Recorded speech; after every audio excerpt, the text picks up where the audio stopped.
Selamat datang di channel Santo Saba. Apakah kamu tahu bahwa catatan sejarah leluhur bangsa Nusantara dimulai dari Adam? Saudaraku sebangsa dan setanah air, ketahuilah bahwa kamu telah terpilih sebagai agen perubahan dan pembaruan di negeri ini, dan tidak semua orang setia menjadi pemerhati untuk perubahan ini. Semoga informasi tentang klarifikasi catatan sejarah leluhur Nusantara ini dapat bermanfaat bagi kalian semua untuk Indonesia maju setelah memahami siapa sebenarnya leluhurnya. Mari kita simak. Nama-nama di bawah ini adalah nama tokoh dunia yang hidup di Nusantara, juga tertera pada beberapa kitab leluhur kita terdahulu, antara lain Mahaguru Ramawatu Gunung Ratu Agung Sang Hyang Hadama atau Nirwana Sang Hyang Domas Siliwangi Adam. Mahaguru Dewi Siti Hadara Padmawati Hawa. Mahaguru Sundala Hyang Sang Hyang Syit bin Mahaguru Ramawatu Gunung Ratu Agung Sang Hyang Hadama Syit bin Adam. Mahaguru Dewi Siti Laksmi. Mahaguru Rasi Agung Kusuma Ajar Padangi Idris. Mahaguru Rasi Puhun Galuh Hyang Agung Nuh. Mahaguru Rasi Prabu Haji Dharma Purba Wisesa bin Mahaguru Rasi Puhun Galuh Hyang Agung. Mahaguru Rasi Tora Wisesa bin Mahaguru Rasi Puhun Galuh Hyang Agung. Mahaguru Rasi Ratu Galuh Purwa Wisesa bin Mahaguru Rasi Puhun Galuh Hyang Agung. Mahaguru Rasi Nur Sari Samarang Sang Hyang Ismaya Khidir. Mahaguru Rasi Raja di Raja Sri Hari Diwa Zulkarnain. Mahaguru Rasi Kuncung Putih Ibrahim. Mahaguru Rasi Sang Luma Prabu Purba Kawasa Raja Gunung Daud Shailendra. Mahaguru Rasi Raden Purba Kawasa bin Mahaguru Rasi Sang Luma Prabu Purba Kawasa Sulaiman bin Daud.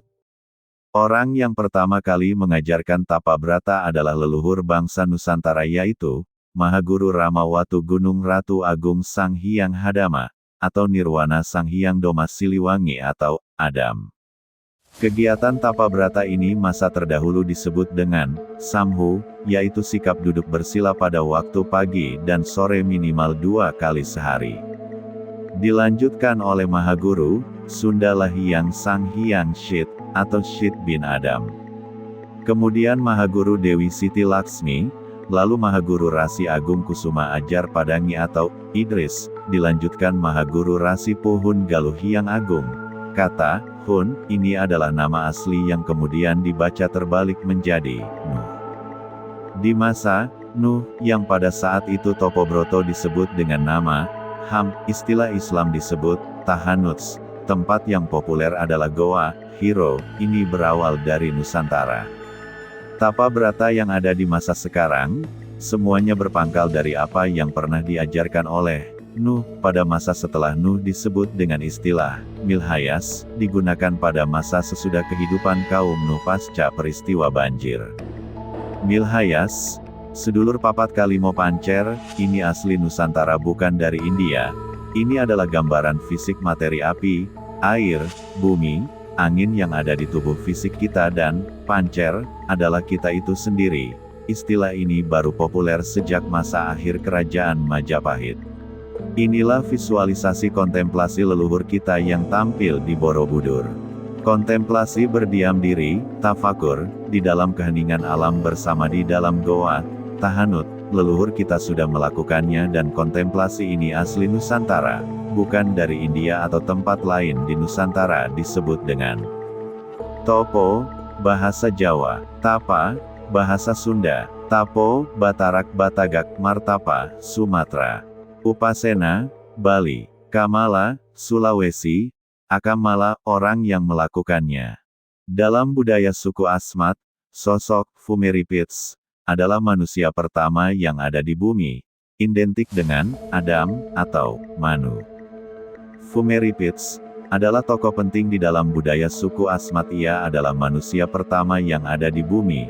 Fumeripits memahat patung demi patung, jumlah patung pahatannya berjumlah puluhan, membuat alat musik tradisional yang kini dikenal dengan tifa untuk bernyanyi.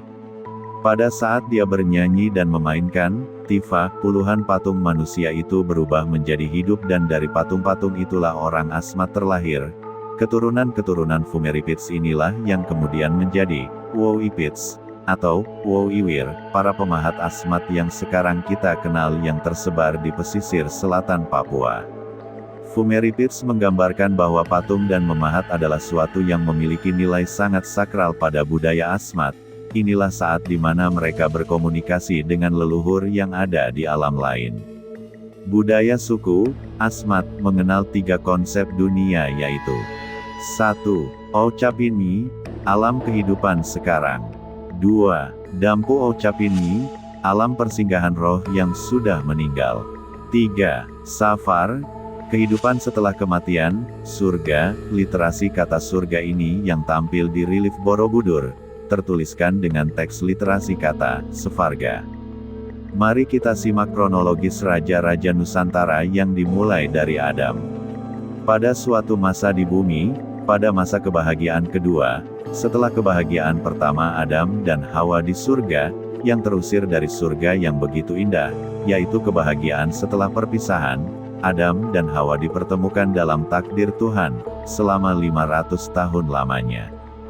Pada masa dulu di surga, Adam masihlah seorang perjaka, dan Hawa masihlah seorang perawan, sampai datang hukuman dari Tuhan karena memakan buah terlarang, dan diturunkannya Adam dan Hawa ke langit dunia, dan melahirkan anak bernama Sits yang menjadi nenek moyang para nabi dan para dewata agung.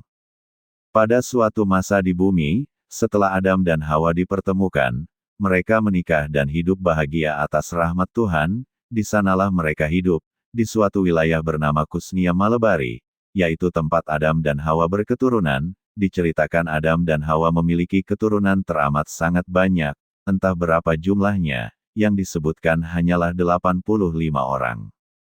Karena pertaubatan Adam, dan kesungguhannya beribadah kepada Yang Maha Kuasa, Adam diampuni dari segala dosanya, dan mendapatkan gelar Syafiullah, yang bermakna hamba yang disucikan oleh Allah, dan mencapai derajat manusia sempurna yaitu insan kamil.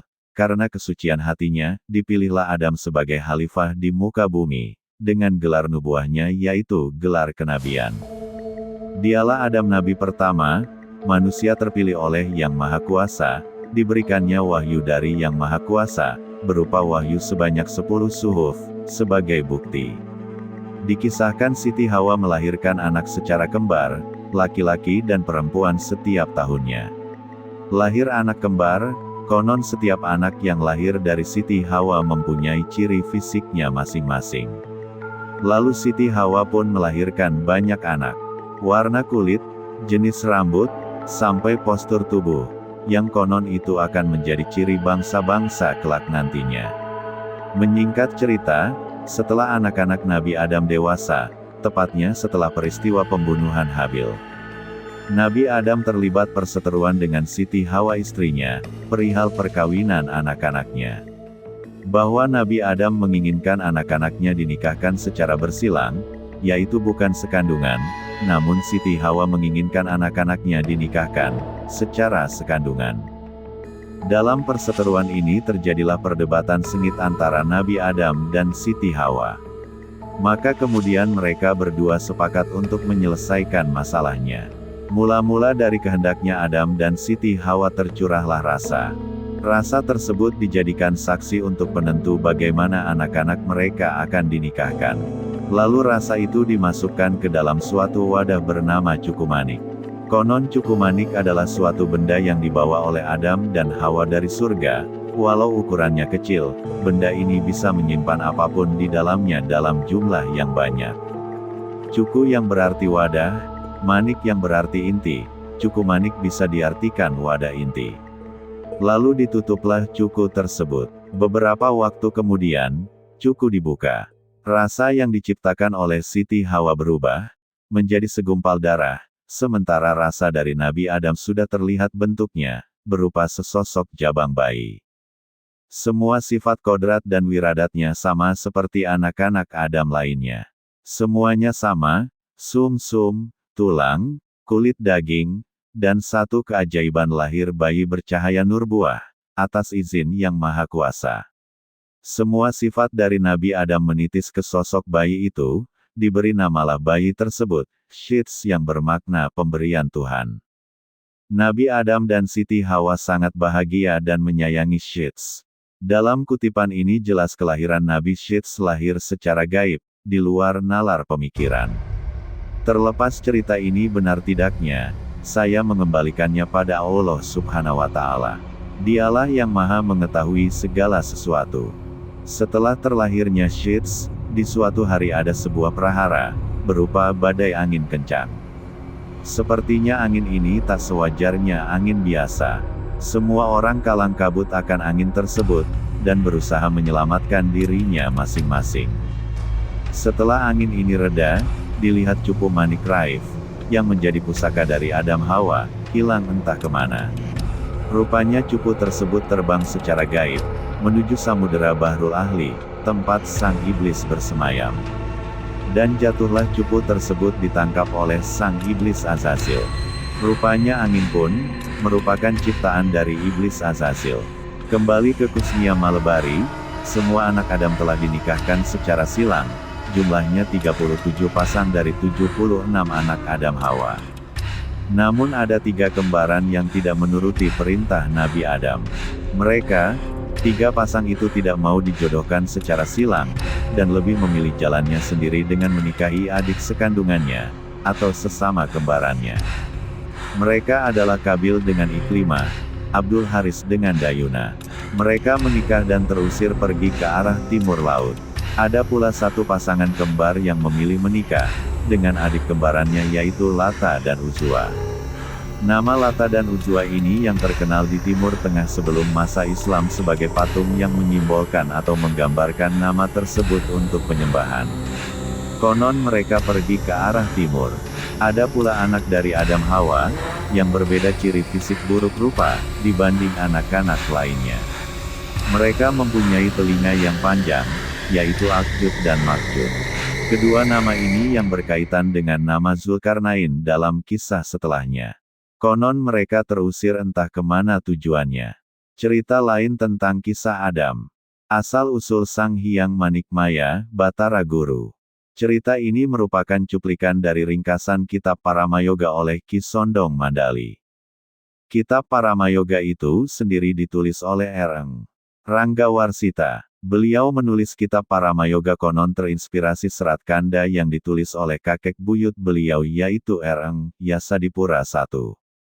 Dalam membaca ringkasan ini hendaknya menggunakan pikiran yang terbuka lebar dan mencerna pelan-pelan sehingga tidak muncul penilaian yang keliru terhadap serat ini. Ringkasan ini terdapat dalam buku Bawarasa Kauru Kejawen edisi Bahasa Indonesia karya Ki Sondong Mandali yang diterbitkan oleh Yayasan Sekar Jagat Semarang dan buku tersebut saat ini sudah out of print. Dalam postingan ini Batara Narada mengedit seperlunya tanpa mengubah isi cerita. Batara Guru Jilid 1. Paramayoga menyebutkan bahwa Nabi Adam memiliki anak 40 pasang kembar dampit ditambah 2 yang tidak lahir secara kembar. Yang laki-laki Sayyidina Sis, sedang yang perempuan Siti Hanun. Diceritakan bahwa Nabi Adam berkehendak menjodohkan anak-anak kembar dampitnya dengan cara silang.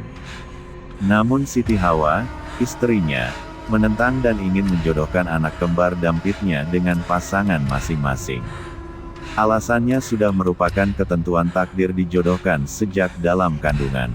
Dari silang sengketa antara Adam dan Hawa tersebut kemudian sama-sama marah dan sama-sama mengeluarkan rasa yang diterjemahkan sebagai darah. Penulis Ki Sondong Mandali sendiri menerjemahkan sebagai dayaning urip, daya hidup. Rasa tersebut kemudian ditempatkan dalam cupu manik. Cupu sama dengan wadah, manik sama dengan inti, dan sama-sama dipanjatkan doa. Rasa dalam cupu manik Nabi Adam berubah menjadi orok bayi namun hanya ragangan, atau tubuh yang belum bernyawa. Atas kemurahan kodrat dan iradat Allah, bayi yang ada pada cupu manik milik Nabi Adam menjadi lengkap perwujudannya sebagai manusia yang sempurna. Kemudian cahaya nur buah kenabian yang ada di badan Nabi Adam berpindah ke dalam tubuh bayi hingga dapat hidup sempurna. Adam mendapatkan bisikan dari Allah agar bayi tersebut dinamakan Sayyidina Sis Nabi Sis, yang dalam Jitab Sarak Kitab Susunan Begawan Palasara, Jawa, disebut Sang Hyang Sita. Nabi Adam memanjatkan syukur kepada Allah dan menjalankan bisikan gaib tersebut dan bayi digendongnya. Tiba-tiba datang badai angin ribut, yang ikut menerbangkan cupu tempat bayi hingga jatuh di tengah samudera hijau dan diterima malaikat Ngazazil. Cerita tersebut di atas secara samar-samar telah menjelaskan bagaimana Adam, dalam pengertian ilahi, sebagai Hyang Adama, Atman, zat sejatining urip, beremanasi atau bertajali menjadi Sang Hyang Sita, Nabi Sis. Jelasnya, kelahiran Sang Hyang Sita, Nabi Sis, bukan melalui proses biologis antara Adam dan Hawa. Namun oleh sebab keluarnya rasa atau dayaning urip, dan atas kemurahan kodrat dan iradat Allah. Nabi Sis atau Sang Hyang Sita mendapatkan jodoh dari Allah berupa bidadari bernama Dewi Mulat. Malaikat Ngazazil mengetahui dan mendengar bahwa kelak di kemudian hari keturunan Adam akan sangat dikasihi Allah. Maka Ngazazil selalu berdoa kepada Allah dan selalu berupaya agar keturunan Adam dan keturunannya bisa menyatu. Maksudnya, agar dirinya dapat menurunkan raja-raja bagi manusia. Doa Ngazazil dikabulkan, kemudian anaknya, Delajah, dibuat mirip dengan Dewi Mulat untuk menggantikan istri Nabi Sis tersebut. Perhatikan, nama Delajah ini yang kemungkinan di kemudian hari tersebut sebagai Dajjal, yang sering digambarkan sebagai sosok manusia bermata satu, ini adalah anak dari Ngajajil. Sedang Dewi Mulat disembunyikan. Setelah Ngazazil mengetahui nutfah Nabi Sis Sang Hyang Sita jatuh ditelanakan rahim Delajah, maka cepat-cepat Delajah dibawa pulang ke kahyangannya dan Dewi Mulat dimunculkan kembali. Dewi Mulat melahirkan anak kembar pada waktu julung wangi atau saat matahari terbit. Yang satu berwujud bayi laki-laki dan yang satunya berwujud cahaya, nur. Pada waktu yang sama Delajah juga melahirkan, tepat saat julung pujut atau saat matahari tenggelam. Yang dilahirkan Delajah berwujud asrar rasa, yang berkilauan memancarkan cahaya laksana embun pagi di daun talas. Selanjutnya asrar tersebut dibawa Ngazazil ke Kusniya Malebari dan dipersatukan dengan anak Nabi Sis dengan Dewi Mulat yang berwujud cahaya, nur. Kemudian berubah menjadi laksana bayi laki-laki yang masih diliputi cahaya dan tidak dapat dipegang, kakek bayi-bayi tersebut, Nabi Adam Hyang Adama, memberi nama Anwas Nasa, dalam Jitab Sarak kepada cucunya yang berwujud bayi laki-laki, dari Dewi Mulat, dan Anwar Nara, dalam Jitab Sarak kepada cucunya yang berwujud cahaya persatuan antara anak Dewi Mulat dan anak Delajah. Dari Anwar inilah kelak di kemudian hari menurunkan raja-raja di Nusantara.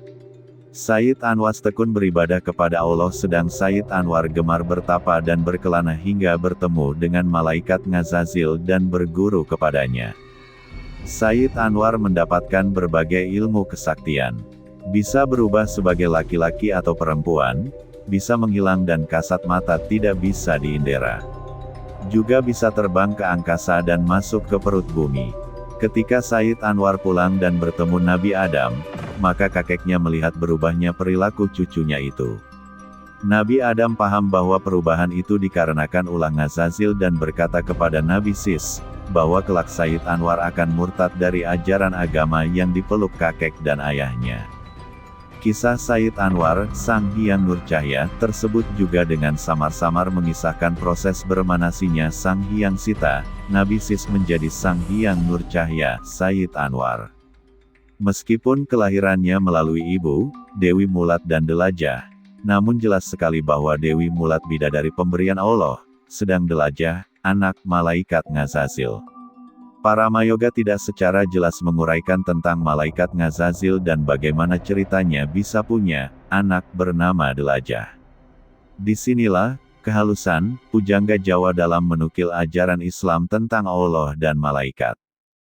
Para pujangga Jawa menghormati ketauhidan Islam dengan menempatkan Allah pada wilayah Tan Kenakina yang apa, Tuhan yang tunggal, Hyang Widi Tunggal, serta tetap membuat misteri tentang posisi malaikat. Perlu difahami Islam secara formil ada pada abad 5 Masehi, sedangkan cerita di atas adalah kisah yang terjadi jauh di masa sebelumnya, jadi kisah di atas tidak mengambil atau menyadur berdasar cerita Islam yang ada saat ini. Secara samar-samar memposisikan kesetaraan malaikat dengan Hyang Adama, sehingga disebutkan bahwa malaikat Ngazazil berkehendak ikut menurunkan raja-raja penguasa manusia. Secara tersirat menyatakan bahwa malaikat, sebagai kuasa Allah, ikut mengatur uriping manungsa. Maksudnya, ikut terlibat dalam proses beremanasinya saat sejating urip selanjutnya. Kisah Adam dari sumber lainnya adalah kisah Nabi Adam dan Sis. Di dalam taman surga lahir seorang manusia yang diberi nama Adam. Ketika Tuhan memilihnya sebagai khalifah, para malaikat yang dipimpin Ajajil mengajukan keberatan karena umat manusia mereka anggap hanya bisa berbuat kerusakan saja. Di sini manusia yang dimaksud para malaikat adalah manusia yang ada pra-Adam yaitu pada era yang disebut masa Ramayana sekitar 7000 sebelum Masehi. Maka, Tuhan pun mengajari Adam berbagai macam ilmu pengetahuan yang membuatnya mampu mengalahkan kepandaian para malaikat. Di hadapan para malaikat, Tuhan menguji kepandaian Adam. Para malaikat akhirnya mengakui keunggulan Adam. Tuhan kemudian memerintahkan semua malaikat untuk bersujud menghormat kepadanya. Para malaikat serentak bersujud melaksanakan perintah Tuhan, kecuali makhluk bernama Ajajil. Ajajil menolak bersujud kepada Adam karena baginya hanya Tuhan semata yang pantas disembah. Meskipun mengajukan berbagai alasan, tetap saja Ajajil dianggap sebagai pembangkang. Ajajil kemudian dikeluarkan dari taman surga dan dijuluki sebagai sang iblis. Nabi Adam kemudian menikah dengan wanita pilihan Tuhan yang bernama Hawa. Keduanya diizinkan menikmati segala macam isi taman surga kecuali buah dari sebuah pohon larangan. Sementara itu Ajajil sang iblis datang menyusup ke dalam taman surga dengan menyamar sebagai seekor ular. Tujuannya adalah untuk membuktikan bahwa Adam tidak sempurna dan bisa dikalahkan. Melalui kepandaiannya berbicara, ular samaran Ajajil berhasil menghasut Adam dan Hawa sehingga keduanya memakan buah pohon larangan tersebut. Mengetahui hal itu, Tuhan pun menghukum pasangan tersebut keluar dari taman surga. Adam kemudian membangun tempat tinggal baru di daerah Asia Barat Daya bernama Kerajaan Kusnia Malebari. Setelah memimpin selama 129 tahun, barulah Adam dan Hawa memiliki keturunan. Setiap kali melahirkan mereka mendapatkan putra dan putri sekaligus. Putra yang tampan lahir bersama putri yang cantik, sedangkan putra yang jelek lahir bersama putri yang jelek pula. Setelah lahir 5 pasangan, Adam dan Hawa berniat menikahkan putra dan putri mereka itu. Adam memutuskan untuk menikahkan putra yang tampan dengan putri yang jelek, serta sebaliknya. Sementara itu, Hawa mengusulkan agar putra yang tampan dinikahkan dengan putri yang cantik, serta putra yang jelek dengan putri yang jelek, sesuai pasangan kelahiran masing-masing. Adam dan Hawa sama-sama saling mempertahankan pendapat. Keduanya sepakat mengeluarkan rasa untuk mendapatkan petunjuk dari Tuhan. Atas kehendak Tuhan, rasa milik Adam tercipta menjadi bayi namun hanya berwujud ragangan, sementara rasa milik Hawa tetap berwujud darah. Menyaksikan hal itu Hawa pasrah terhadap keputusan Adam. Beberapa waktu kemudian, cahaya nubuah Adam keluar dari dahinya dan berpindah pada tubuh ragangan bayi tersebut. Akibatnya, ragangan bayi itu hidup menjadi bayi normal. Tuhan memberi petunjuk supaya bayi tersebut diberi nama Sis, di mana kelak ia akan menurunkan para pemimpin dunia. Adam sangat bersyukur dan membawa bayi Sis pulang. Setelah Adam pergi, cupu yang tadinya digunakan sebagai wadah rasa terhempas oleh angin kencang sehingga jatuh di dekat Samudera Hijau. Cupu tersebut ditemukan oleh malaikat Ajajil dan disimpannya sebagai pusaka, dan diberi nama cupu manik Astagina. Beberapa tahun kemudian Sis tumbuh menjadi manusia istimewa yang memiliki keunggulan dibandingkan dengan saudara-saudaranya yang lain. Selain memiliki 5 pasang kakak, Sis juga memiliki 35 pasang adik dan seorang adik perempuan yang lahir tanpa pasangan bernama Siti Hunun. Pada suatu hari Nabi Adam mengutus Sayyid Sis untuk mengambil buah di taman surga. Sis berhasil memasuki tempat tersebut dan mendapatkan buah yang diinginkan ayahnya. Selain itu, Sis juga mendapatkan anugerah dari Tuhan berupa seorang bidadari bernama Dewi Mulat. Sis kemudian menikah dengan Mulat. Keduanya hidup berumah tangga di negeri Kusnia Malebari. Set menurut kepercayaan Islam, Set Sheets sekitar 3630-2718 SM, hidup selama kurang lebih 912 tahun, meninggal pada usia 1042 tahun. Menikah dengan Azura, Hazura, kemudian mengandung seorang anak yang bernama Enos pada usia 105 tahun. Ia salah seorang anak Adam, yang dianggap sebagai salah satu dari nabi-nabi dalam Islam. Ia juga termasuk guru Nabi Idris yang pertama kali mengajarkan baca tulis, ilmu falak, menjinakkan kuda dan lain-lain. Era Mahabharata sekitar 3162 sebelum Masehi. Era Ramayana 7000 sebelum Masehi ada di masa sebelumnya, kedua masa itu ada di Nusantara. Era Ramayana atau masa-masa itu oleh orang di luar Nusantara kadang disebut dengan Lemuria. Era ini identik dengan masa Ramayana, sedang era Mahabharata identik dengan masa-masa yang sering disebut Atlantis. Era Atlantis inilah sering terjadi konflik peperangan yang hebat. Kronologis penamaan tanah tercinta subur Indonesia makmur ini sebagai berikut. Purwanata, Purwagama, Purwanagara, Sunda, Atalan, Purbanagara, Nuswantara, Nusantara, Indonesia. Ra adalah konsep ketuhanan Nusantara di masa lalu, matahari adalah lambangnya. Kata Ra di sini merupakan identitas bangsa, personifikasi lambang simbol satu, Tuhan, yang dipuja, bukan memuja atau menyembah, matahari. Di tanah inilah konsep satu Tuhan monoteisme Hyang Widi Tunggal berawal dan berasal, bukan politeisme, seperti sekte-sekte yang ada di India. Jadi tidak benar candi-candi di Nusantara berdasar pada ajaran dari India, Hindu atau Buddha. Kembali pada kisah Adam, Anwar Nara, dalam Kitabsara kepada cucunya yang berwujud cahaya, persatuan antara anak Dewi Mulat dan anak Delajah. Dari Anwar inilah kelak di kemudian hari menurunkan raja-raja di Nusantara. Penggalian dan penelitian pada Serat Paramayoga, Serat Pustaka Raja, Babat Tanah Jawi, Serat Kandaning Ringgit Purwa, Serat Purwakanda maupun Sejarah Ngarbiyu lan Tanah Jawi, ditunjukkan adanya garis genealogi Raja-Raja Jawa. Raja-Raja Jawa tersebut dimulai dari Adam, Raja-Raja Pasca Parikesit, Raja-Raja Majapahit, Raja-Raja Demak dan Pajang, Raja-Raja Mataram hingga Raja-Raja Surakarta dan Yogyakarta yang sering disebut dengan Sajarah Pangiwa lan Panengen. Cerita ini dikutip dari Serat Paramayoga, adalah salah satu karya sastra Jawa Baru, yang digubah oleh Pujangga Ageng Keraton Kedatonan Prajaka Sunanan Surakarta Nagari Hadiningrat. Serat Pustaka Raja Purwa dan Serat Dharmasarana terdapat genealogi, silsilah, nenek moyang Raja-Raja Mataram. Genealogi susunan Brandesburg, 1974-133. Tersebut di bawah ini dapat diuraikan nama-namanya sebagai berikut. 1. Adam, 2. Sis, 3. Nur Cahya, 4. Nurasa, 5. Menang, 6. Tunggal, 7. Guru, 8. Brahma, 9. Brahmani, 10. Tritrusta, 11. Parikenan, 12. Manumanasa, 13. Sakutrem, 14. Sakri, 15. Palasara, 16. Abiyasa, 17. Pandu, 18. Arjuna, 19. Abimanyu, 20.